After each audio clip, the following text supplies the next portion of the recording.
આજરોજ B division police સ્ટેશનના હદ વિસ્તારની અંદર ફરિયાદી અતુલભાઈ લીંબાભાઈ ભૂષા જે ઘણા લાંબા સમયથી ચાંદીના વ્યવસાય સાથે સંકળાયેલા છે અને એમના પરિચિત જે છે બિપિનભાઈના મકાનમાં જે ચંપકનગરમાં આવેલું છે એમણે એમનું ચાંદી જે રાખેલું હતું જે 50 થી 51 ટચનું ચાંદી હતું અને આશરે અત્યારે પ્રાથમિક જે ઇન્ક્વાયરી અથવા એમની જે ફરિયાદ છે એના આધારે કહી શકીએ કે 120 થી 125 કિલો ગ્રામ ચાંદીની ચોરી થયેલી છે અને એની આશરે કિંમત અત્યારે 1 કરોડથી વધારે કહી શકીએ. બાકી અત્યારે એમની ફરિયાદ લેવાની અને બાકીની આગળની તપાસની કાર્યવાહી ચાલુ પાછળ.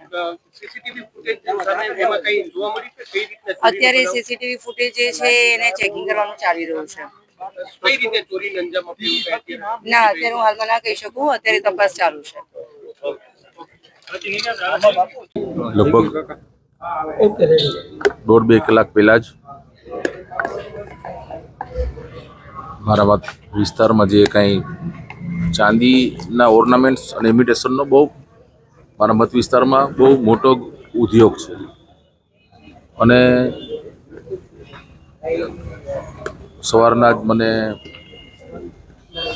અહીંયા ચાંદીના વેપારી જયેશભાઈ ભૂષાનો ફોન આવ્યો કે આ પ્રકારની અહીંયા ઘટના બની ગઈ છે.